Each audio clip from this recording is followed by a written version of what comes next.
Okay, good afternoon, ladies and gentlemen. Thank you very much for showing up to what is a very, very important talk that we're going to have here today at the Memorial Hall here in Hervey Bay. This is a talk about native title and how it may affect the town and certainly how it's going to affect the residents of Fraser Island.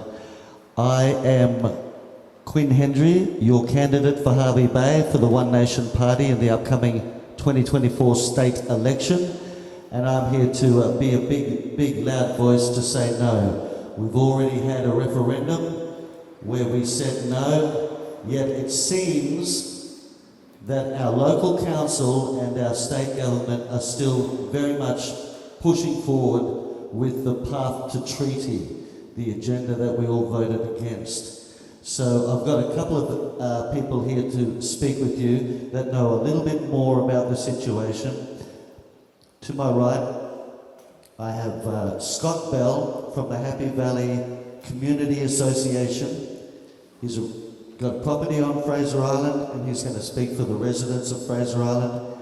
And further to my right, I have Senator Malcolm Roberts' lawyer here, Mr. Hugh Carter. He has hopefully some of the answers to your questions that may arise once you fully understand the situation that we are in with these native title claims. Now I'll just point out, as a representative for just Hervey Bay, it's not just Fraser Island that's under threat.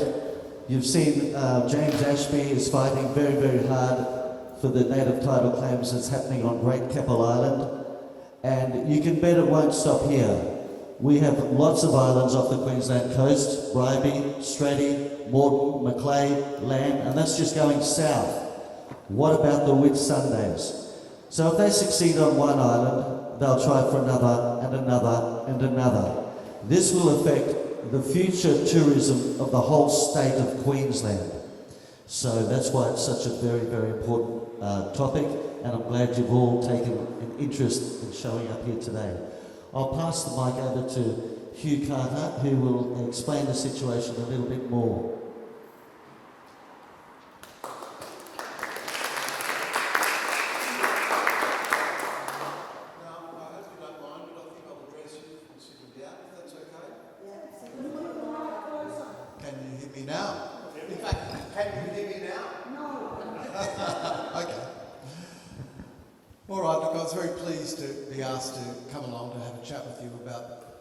What's going on in your area, particularly in relation to Indigenous land claims.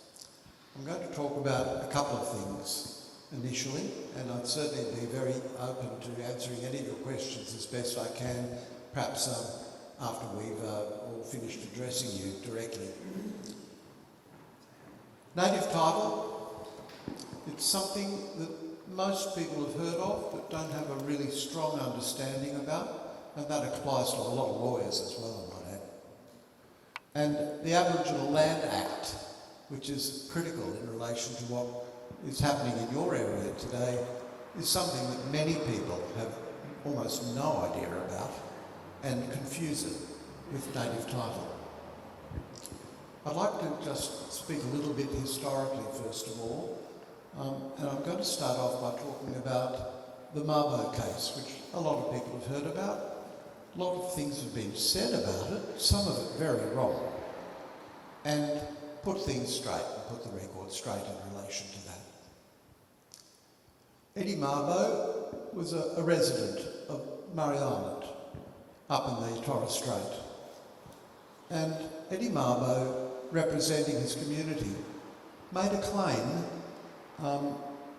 against essentially the government with a view to claiming that Aboriginal people, and in this case Murray Islanders, had been there for quite a long time and should have a claim in relation to the actual land that they lived on.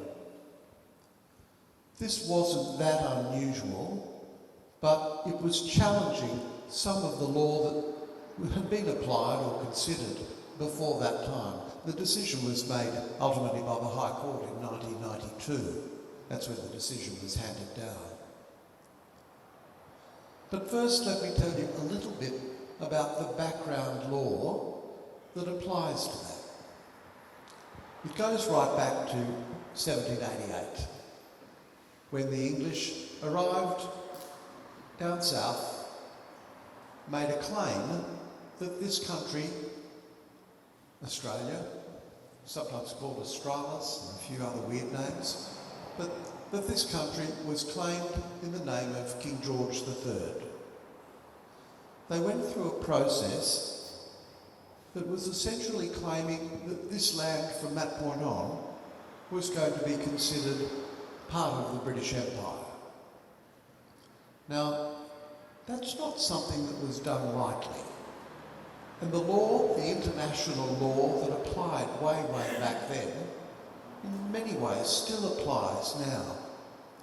That was a time when many different countries were starting to expand their empires, and they were exploring and finding new lands, new places that the governments of the time wanted to include within their own particular empires. The British, the Dutch, the Portuguese, and others were all claiming Spanish, were all claiming countries outside their original borders to be part of their empires.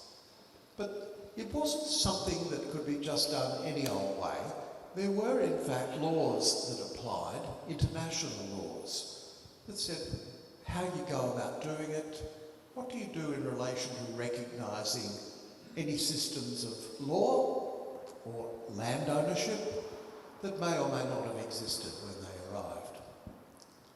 Now, if a country is conquered, if there has been a war, and we've heard a few Aboriginal land claimants saying that there was a war, a frontier war, and that quite truly was not true. That's a myth. When the British arrived, they didn't come with lots and lots of soldiers, they didn't come with all of their army, they didn't come with their cannons, they weren't intending to conquer anybody. There was no declaration of war, there was no war. If there had been, international law would say that if in fact a war is fought and lost, the winning country must in fact initially recognise any existing legal system of the country that they have just conquered. That means taking into account any other claims, looking at how the laws existed, and gradually perhaps introducing or modifying that existing system of law, which would include land law or law relating to property rights and land ownership. They would incorporate that as they were gradually bringing in, as in this instance, English law. If a country was settled, meaning people arrived, they started working the soil, growing crops, putting down roots, so to speak, then international law said that in those circumstances, the English law would be brought in and applied holus bolus right from the beginning.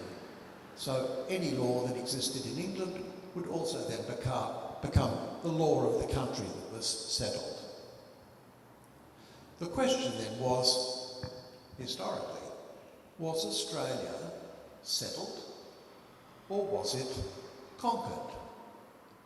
Well, all of the case law to date, leading up to Mabo, was that it was settled. Therefore, English law applied straight away. Mabo was challenging that, but it was challenging it in a fairly unique way.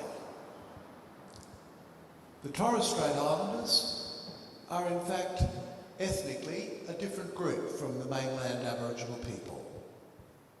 And in actual fact, up in the Torres Strait, particularly so on Murray Island, where Eddie Mabo was making his claim, they did in fact have a system of land ownership. They actually claimed various family groups owned particular plots of land on the islands. And they tilled them. And they excluded other people. And they said, this one's mine. No, you can't have it. No, you can't come across into my area. They had boundaries. They had, they actually not necessarily fenced it off in fences that we think of, but there were very clear, recognised territories or areas of ownership. That was very, very different from what had been going on in mainland Australia, where there was no concept by Aboriginal people in Australia of land ownership. There was a spiritual attachment. Some people have described it as saying that the Aboriginal people living on the mainland were owned by the land, not the other way round. And in fact, the lifestyles differing between the people on Murray Island and those on the mainland in different areas across Australia, which of course was very sparsely populated because of the very hard life that one led early in the piece in Australia, was the subsistence economy. Those persons didn't specifically grow on and I'm saying this, there might have been some very small exceptions, but generally people didn't plant crops and hang around and farm or grow, farm animals. There's some suggestion that they've found historically some fish traps. But it was a nomadic subsistence existence. People moved from place to place. I'm not being disparaging when I say this, but mainland Aboriginal people were a Stone Age people. They were a Stone Age people who had never, ever invented the wheel. Didn't exist before the English turned up.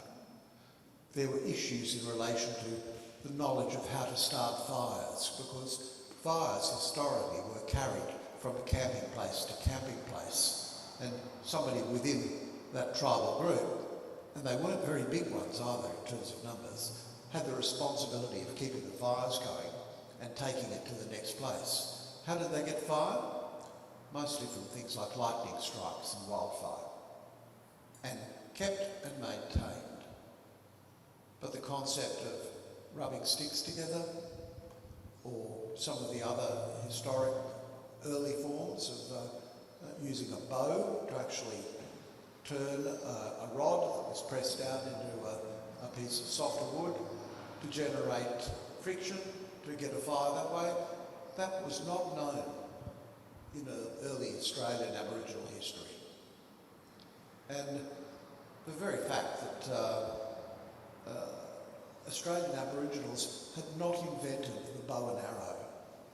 They threw sticks. Boomerangs were pretty bloody good, I might add. But they had throwing sticks. They had extensions called a woomera to help them throw their spear further. They didn't have a bow and arrow though. The fact that they did invent or used the boomerang in terms of as a weapon and also as a hunting artefact or tool was pretty amazing, but it stood out as being something rather exceptional, rather than running with the other things. So when the courts looked at all of that, an earlier decision predated Mabo, a decision called Millerpum, don't ask me to spell it please, Millerpum against Nabalco, which was at that stage an aluminium company. That case looked at virtually the same sorts of issues, but in terms of mainland Australia. And the court came to the conclusion that quite clearly these persons had not been conquered. It was settlement by the British. They said that there was no existing system of land law in relation to the claimants in that case, and the Aboriginal claimants lost. And then along came Mabo. And Mabo changed the landscape significantly. Because in Mabo, all of those factors that they said were missing in the Miracle case did exist in relation to the Mabo claim. They did have a system of land law. They did exclude others. They did claim actual property ownership, which wasn't a feature of mainland Aboriginality. So I was a young law student when Mabo came about, and contrary to most of my friends, who all basically said, oh, that Mabo decision is going to go down in a screaming heap, I said, I don't think so. And in fact, I was quite pleased and chuffed when I actually predicted the way the High Court was going to go. And I was bang on, and I'm not saying it to skite, I'm just saying that applying the law that had been very clear, it was very clear that the Mabo case was completely different on its facts, and consequently it did satisfy those requirements under international law. But of course we know that the Torres Strait Islanders are considered part of Australia. So the Mabo case was interesting. The Mabo case was decided on those particular facts and did not come out with statements saying, and this applies everywhere in Australia. Now, anybody who tries to tell you that is simply being untrue. That's not the way it was decided.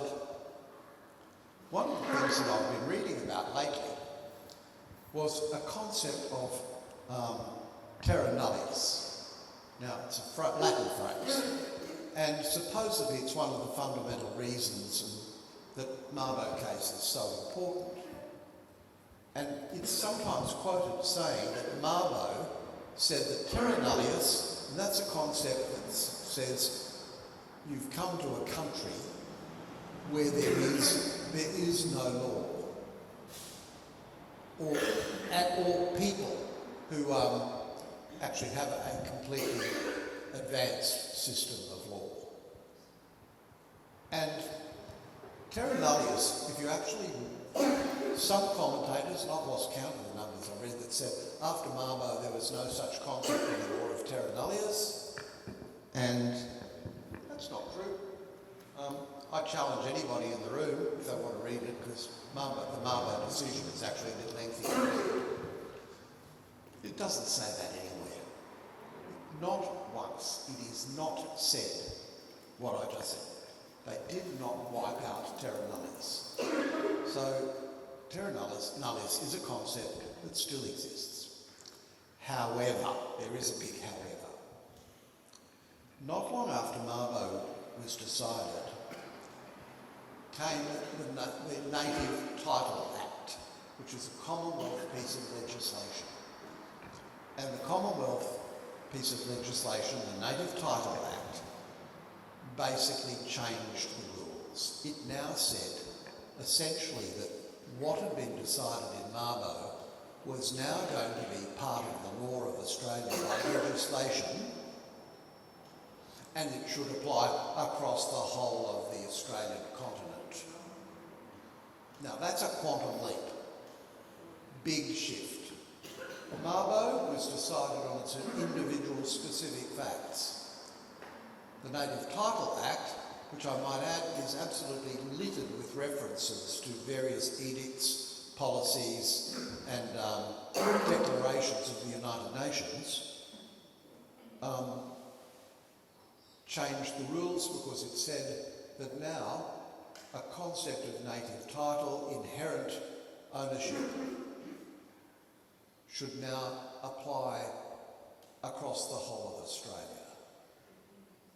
Not just because of the existence or otherwise of a system of land law. Does everybody see why that is such a complete shift from what had been decided? And another little rule in law. If there is a conflict between legislation, that's the laws that have gone through Parliament, and common law, which are the decisions of the courts, and that includes the decision of the High Court, it's all part of that, the legislation prevails. So legislation overrides common law. So decisions made by the High Court can be gone tomorrow by legislation. And that's exactly what happened with the Native Title Act. Now, the Native Title Act basically says that, firstly, freehold title, which is what you get when you buy outright a piece of land and you have ownership of it, and the title of it is registered by the Titles Office. It's now an electronic registration rather than a piece of paper. But if you've gone through that process and you hold freehold title, that is about the best private ownership title you can have, subject to the Crown. Because in Australia, all land and title to land takes precedence over any claims by the government. So if the Commonwealth Government decide to resume your land, they can do that. They're obliged under the Constitution to pay fair compensation. Then, if the government has not done that, you've got a better title than any other sort of claimant.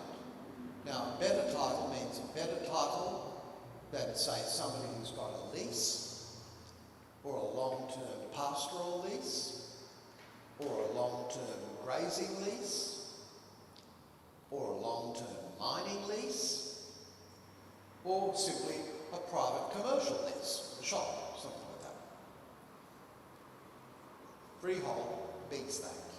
But what they introduced under the Native Title Act was the fact that a claim by an Aboriginal claimant or representatives of a claimant over a piece of land, if it's successful, meaning it's been determined, that's the legal language of the Act, if it's been determined, perhaps an Aboriginal claim, usually going through to an Aboriginal corporation representing persons named in the native title claim, those persons can have a claim if, firstly, it's not allocated by way of freehold gazumption. Freehold, in fact, is said to extinguish any concept of native title.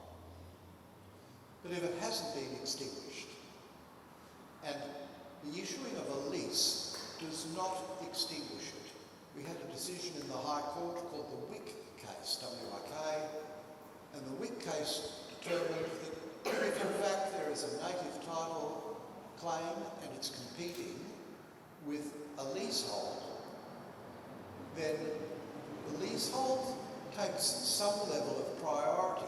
However, they must coexist.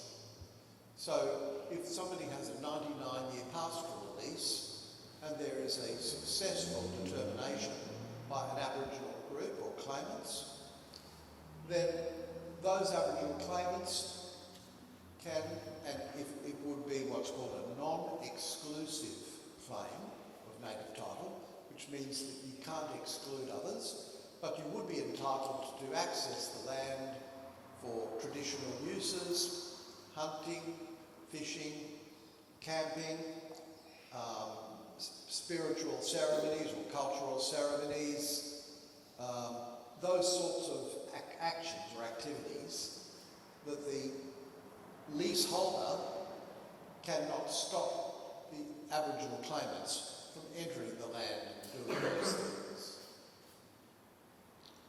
That's called, that's with a non-exclusive claim. If there is no other competing interest, like a leasehold, then it's quite possible that usually where there is no other particular interest, an exclusive title might be given under native title or recognised, determined, using their own language, which would mean that there is the ability for that claiming group to exclude others.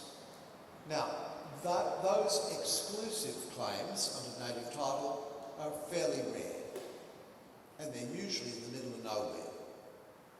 And the only possible interest usually that others might have indicated might have been perhaps a claim relating to, say, mining some sort of mineral resources that might be under the ground, something along those lines. And if that's the case, and it's an exclusive title, then that native title holder, an Aboriginal corporation, can in fact enter into leases with the mining company.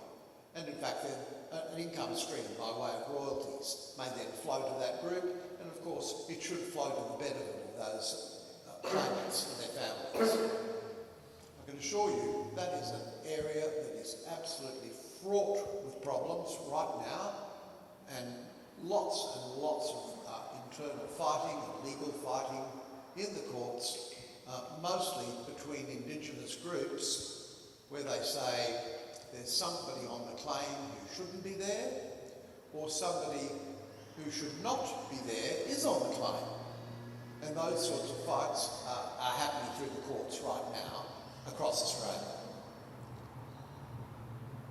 With exclusive title and non-exclusive titles that have been determined, those native titles claims now cover more than 50% of the land mass in Australia. So it's quite high. All right, that deals with native title and native title claims. So far, I shouldn't have said anything to you that's too alarming. And the majority of those claims, if they are successful, have been non-exclusive, which means they're looking at essentially shared interests in areas, if in fact there's already a competing leasehold. But that might end once the lease is up. And if the government chooses not to reissue that lease, then it becomes up for grabs in terms of, under native title, a claim perhaps for an exclusive title as opposed to a non-exclusive, which has to be shared. Have I lost anybody here? Okay, all right. Well, I'd almost put it to music, but then along came the Aboriginal Land Act. In fact, the Aboriginal Land Act was passed in 1991. What's significant? It's a year before Mabo. Okay. With the Aboriginal Land Act, it's quite different and arguably much more beneficial for Indigenous claimants. The Aboriginal Land Act 71 is a Queensland piece of legislation. So there are similar acts in other states, but let's just talk about Queensland for the time being. That act says that if the government, Queensland government, and remembering that most land, or all land actually originally comes from the Crown includes the state government, they can decide to make a grant of land under a trust to Aboriginal claimants by way of an Aboriginal corporation without going through all the qualifications for under native title, which are quite extensive.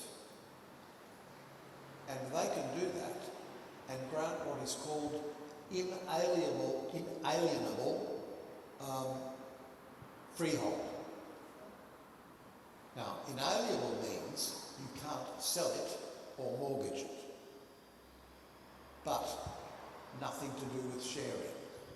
If you get it, you've got exclusive title to it with only one exception or condition, and that is that it can't be sold off, it can't be mortgaged, used as security to raise money. But they can do anything else. And we now arrive at what is going on Fraser Island. And at a little township called Tobia, where I was last weekend, addressing a community group similar to this, similar issue, where in fact the local council, who may well have had responsibilities for managing that piece of land, coming from the Crown on behalf of the state government, where that council had ever so secretly entered into negotiations with a local group of Aboriginal people. I'm talking about Trebbia first, just to tell you what's gone on to date, because there's a parallel with what's going on in Fraser. They'd gone into secret negotiations that the township of Trebbia weren't privy to or included within. And those negotiations were that the group were making a claim under the Aboriginal Land Act for a large proportion of properties that had been accessed by the township to date, and which, if successful, would mean those areas of land which included some camping reserves and other areas, really the majority of the land within the town, other than freehold, to be given to the Aboriginal Corporation as inalienable freehold, as a gift, at no cost. Estimated by the local pub owner as about $2 million worth of land, but the fact was, not only could those people then use it for cultural purposes, but they could exclude others, as you can with any sort of freehold. And of course the township, up in arms. This has been done on the secret. And as soon as they announced publicly what the hell is going on, it was then for the very first time that supposedly negotiations were opened up to let people know what was going on. But arguably missed the boat. It's in the last stages, is my understanding, of being a done deal and signed off. Now, it is my understanding that is exactly what is now happening. It's my understanding that that's exactly what's happening on Fraser, but you're wrong, in Happy Valley. And as a result of a freedom of information request, or right to information, whatever you want to call it, it's now become apparent that there are 12 other areas, little townships in Queensland, who are now subject to Aboriginal Land Act claims in exactly the same way that I've just been talking about. And they are refusing to identify, the government is refusing to say which townships they are, and we have no idea if any of the people living in the towns know what's going on. And I would suggest, because we haven't seen it in the media, they still don't. You're lucky, and when I say lucky, that's probably, I better take that back, that you do know at least what's going on around you. And the people of Trebbia are just about, it's a little township, by the way, down near the New South Wales-Queensland border, west of Warwick. They're feeling totally shafted. And the local council have been significantly involved in doing the negotiations. And in relation, just as an aside, it turns out the Aboriginal Corporation, in relation to Trebbia, don't even live there. They live in Bundaberg. And they've got another registered office in Sydney, but there are actually no residents in Trebbia as part of the group. Well, this is very different from your situation. You know, I just shake my head and think, where are we going? What is going on in our supposedly democratic system here in Australia? I don't think it's going. Can I ask a question? What are the councils that are granting all these things to the Aboriginals getting? What's their benefit? Because Brownie woke points. That's all it is. Unless there's something else going on under the table that we don't know about. Not that I'm throwing stones at anybody, But there is definitely an agenda tucked away in all of this. And any of the dwellings or any of the things that have been done by everybody else, there's no recompense from the Aboriginal corporations? Well, they're just getting it for nothing? Yep, that's exactly how it's working. I don't think it was intended to work that way, but that's how it's unfolding now until somebody finds a way of challenging it. Or there is a change of government, which they suggest might happen in Queensland shortly. There is a change of government, and the government of the day can in fact go back and repeal some of those parts of the Aboriginal Land Act, which really is the solution, and how that happens is basically up to people who vote. The more people who know about this land grab for free, the better. Because I think really, if lots and lots of people were aware of this, I don't think they'd put up with it. Based, and I'm not racist, but based on race. That's what it is. It's a special advantage that's been given to persons based on race. Historical connections. I just shake my head and shudder from the legal system. The legal bit needs to be changed. But can I suggest we have the questions after all the speakers have addressed you? I think I'll almost close down what I've talked to you about now, but then we can tease out other issues towards the end of the delivery. Is that okay? Yeah. All right.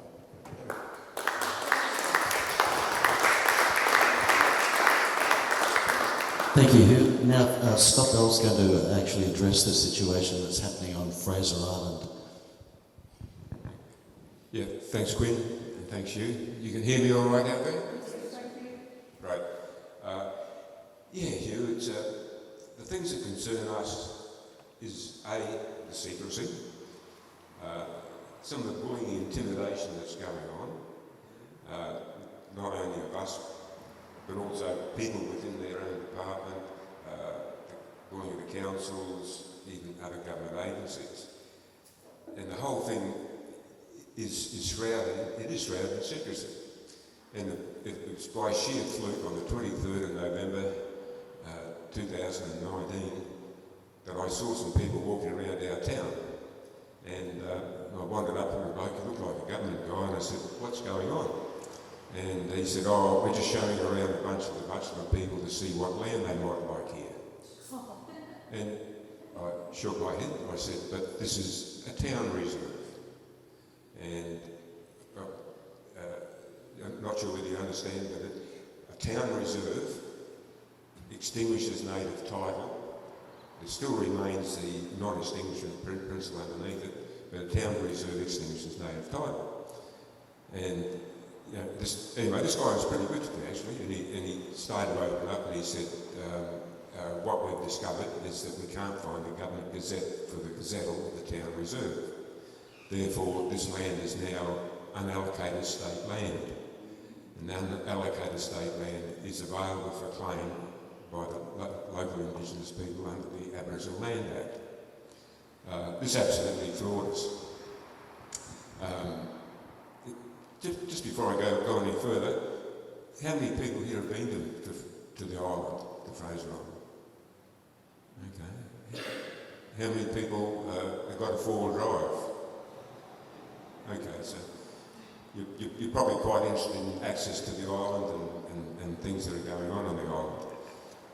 And perhaps if I can just address it a little bit and talk about access. So you drive over in the island, you drive on the beach, it's a gazetted road. Is that right? Gazetted road? The thing about a gazetted road is it extinguishes native title. But what happened, and I might add that every government agency, every bit of paper you pick up, you talk to the police, you spoke to the police, everyone believed that the island beach was a gazetted road. Even had the Director General of the Department of Environment and Science standing up there under oath in the Coroner's Court saying the beach on Fraser Island is a gazetted road. Turns out it's not. And we only discovered this by just give you a bit of background. The determination of the island went to the Bachelor Aboriginal Corporation back in 2012, and they got non-exclusive title to the island down to the high water mark, because everyone believed that the high water mark below that was the beach gazetted road, and it also excluded 2 township areas, the township areas of Happy Valley and Huron. In 2020, I think it was, the Buntak people gained determination over the White Bay area. You might know the Buntak organisations. There's two actual body corporates in this area. So one is the Bachelor Aboriginal Corporation. They've got determination on the island. The other is what they call Buntak, which includes some of them, but they've got native title over the Wide Bay area, or your area on the mainland. And when they were going for their determination, we'd ask the government, said, what impact's it going to have on us? And they'd say, no impact. Fraser Island's been determined, this is purely the mainland. And I was in a meeting, it was a FINIA meeting, they had all senior executives from all these government departments there, council, Department of Environment, Science, Fraser Coast Council, and it was just after the Buntak determination, and the lady came along to tell us a bit about it. And she walked in the room and she said, and she was very aggressive, and she said, all you people here now, if you're dealing with Fraser Island, you'll be dealing through us. And everyone was stunned. And she said, we control the access to Fraser Island. We've got determination from the high water mark to 300 metres out to sea. And everyone in that room was stunned. And Hugh, Hugh would have read many determinations. I would defy him to pick up that determination and be able to find that in there.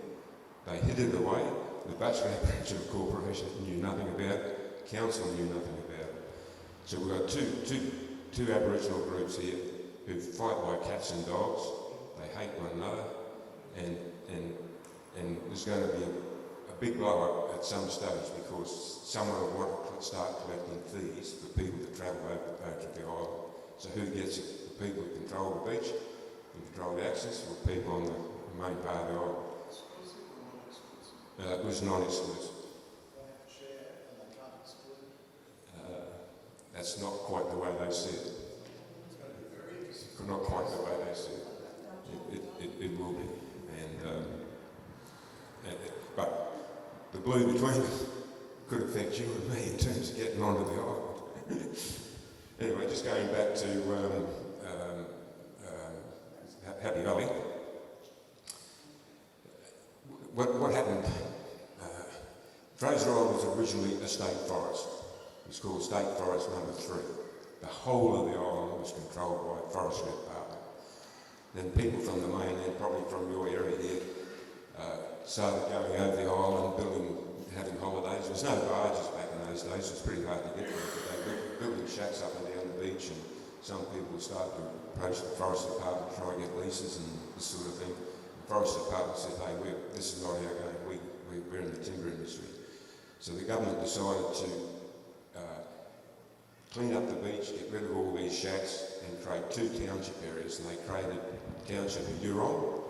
This is in 1962, so they gave instructions to the surveyors to go over there and survey Huron, which is 230 hectares, and Happy Valley, another 230 hectares, and survey a subdivision of those towns, and then the government took that to public auction. That's what the government used to do in the old days. They were a bit of a property developer, so to speak. They'd survey a place, they'd do the subdivision, they'd go to public auction, and you'd buy a lease which had the right to convert to freehold. So we got owners there, people like Johnny Walker from here. He went over there to the auction. He was only 18 years old, and he bought his block of land, and he's still got the original ad for that auction. And that clearly says in there, come along, have a bid, buy a block of land in Happy Valley, within the Happy Valley Township Reserve R14. And the importance of that is that under the Torrens title system, you know, the government guarantees title. If you buy a block of land in the township area, you expect to get the rights to, we'd expect to have, you know, like town commons, esplanades, sporting fields, maybe even cemeteries, waste transfer stations, schools, police reserves, sporting reserves, all those things that come with being in a town, as opposed to if you just bought a block of land along the highway where you couldn't expect to have any services. So now they're claiming that our township is not a township, and the Bachelor Aboriginal Corporation have made an expression of interest under the Aboriginal Land Act to get that land as Aboriginal freehold. And that would have happened it would have happened by now if it wasn't the fact that, you know, I just happened to stumble across these people. And they were so determined that this was going to happen. You know, well, I can tell you, the guy that I originally spoke to, he got into a lot of trouble. He was, you know, we tried to set up meetings, he was trying to set up meetings for us, then he said, Scott, sorry, I've been instructed, I'm no longer allowed to talk to you. I can only go to a meeting with 2 other people from our department present. He ended up taking on his phone and threatening to get the sack and all sorts of things. It was really quite terrible.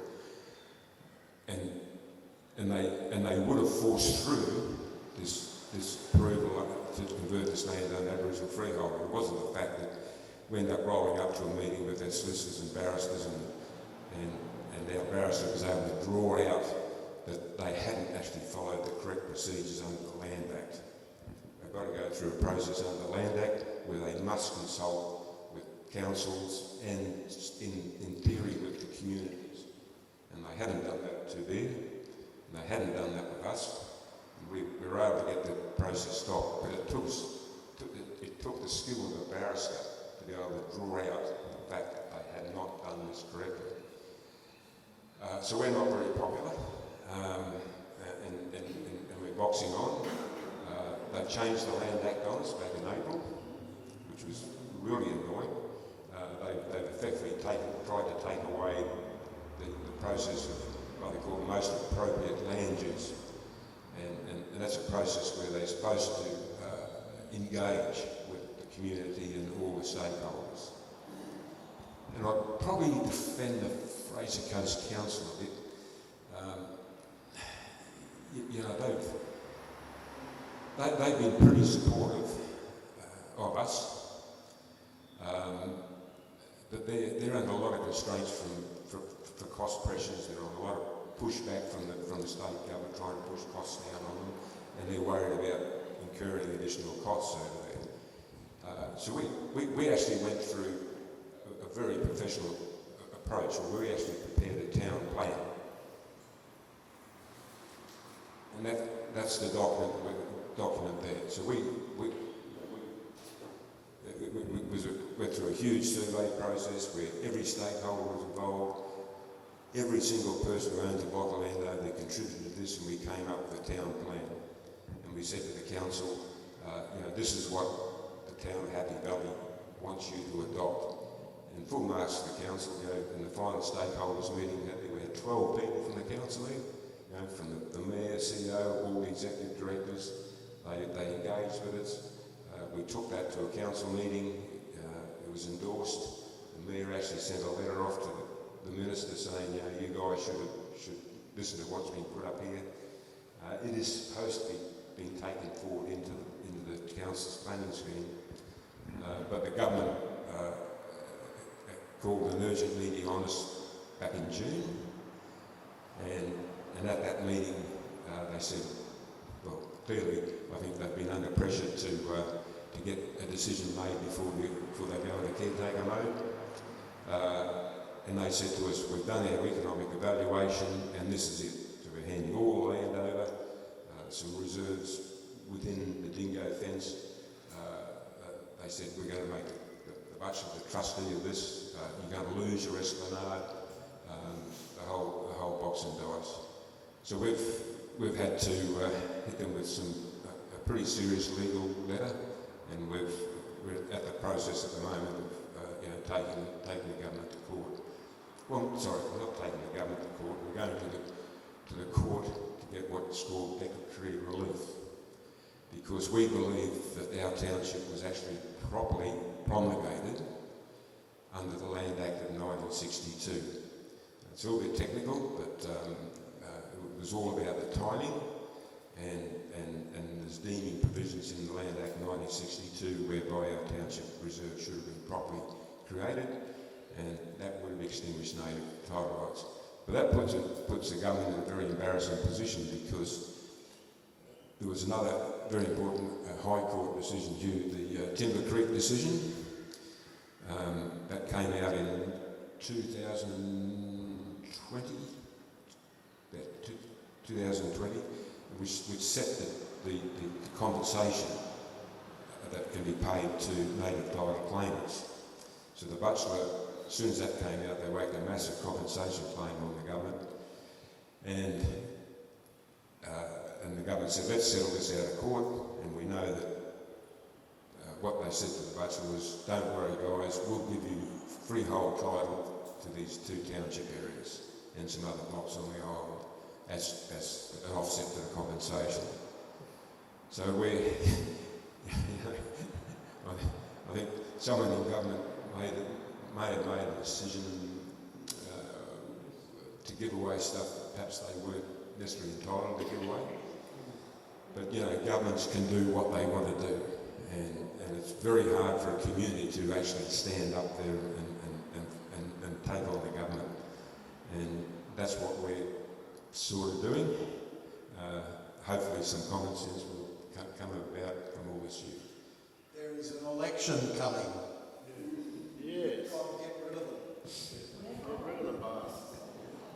But I think that while there's 15 towns out there that have been affected, I think that's just the tip of the iceberg. I think probably every town in Queensland is probably under the same sort of pressure.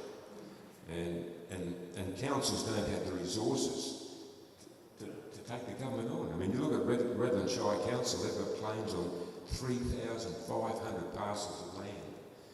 And they've got a full-time lawyer, 3 staff, and down there the Quandamooka people have claimed everything. They're claiming cemeteries, they're claiming even the council's administration building, the art centres, scouts halls.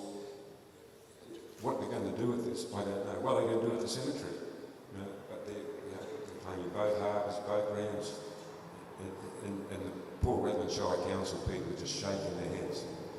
And the other thing you made, don't want to contradict what you said, but you said normally when there's a termination under native title act, it's normally non-exclusive.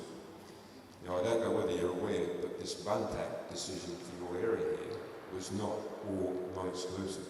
They got a bundle of titles. They got exclusive title. I think they got some Aboriginal freehold title.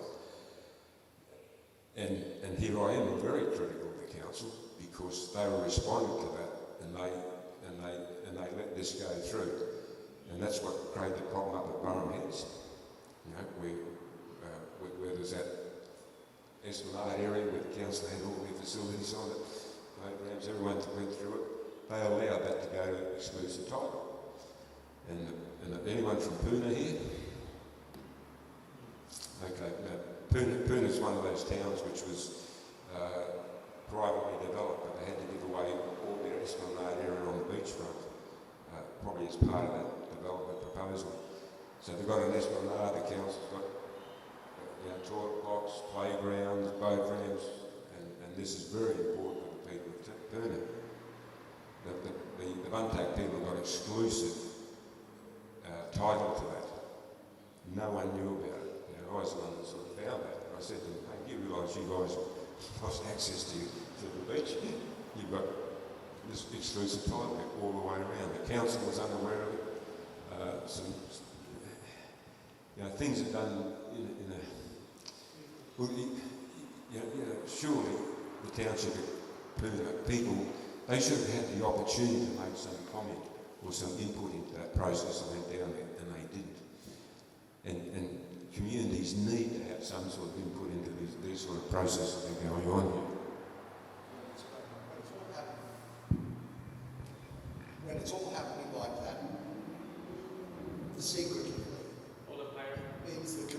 don't get an opportunity. It means the community don't get an opportunity to protest, to mount alternative arguments.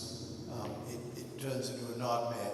My comment before about the distinction between exclusive and non-exclusive, that takes across the whole of the landscape of Australia, because that's exclusive, this is native title, and that's Commonwealth legislation. It's not just a state. So overall across Australia, they're still well smaller than the non-exclusive claims. But that doesn't mean to say that utilising the Aboriginal Land Act, that can't be turned around. And that's the risk of what's happening now. And it basically means really that Aboriginal Land Act has to be revisited and gets re-sorted out, because that's where the problem lies at the moment. But if in fact our determinations are starting to lean more towards exclusive than non-exclusive, particularly around developed areas, that's a significant problem. What's happening with the Closing the Gap is that they've cashed up about 2,100 of these Aboriginal corporations all over Australia. So when you say that they don't have money for lawyers, they absolutely do. Yeah. But from us. And the gap's not going to get closed because then the tap to the money gets turned off. So it's a big problem. And you've seen it in the NDIS, how that situation panned out too. Since I've been working with Senator Malcolm Roberts, one of the terrific advantages I've had has been the opportunity to travel widely around Queensland with the Senator. And with Senator Malcolm Roberts, I've travelled to pretty sure just about all of the Indigenous communities from the southern borders right up through Cape York, as far north as Bardu Island and Manus Island. I've been as far west, as Mornington Island. And almost universally, the Indigenous people who I've spoken with have told me that they do not like native title. Would you like to know why? Well, when a native title claim is being accepted, and it's now a determined claim, the land that's involved in that is bundled up and put under the control of the Indigenous corporation. But the actual Indigenous people themselves get no particular advantage whatsoever, none. And in fact it's a disadvantage because they can't own their own land if it's situated anywhere within the broader concept of the native title area. They can't buy a house, they can't build a house, they can't have land and borrow against it to get, say, a business loan to set up a business and be independent.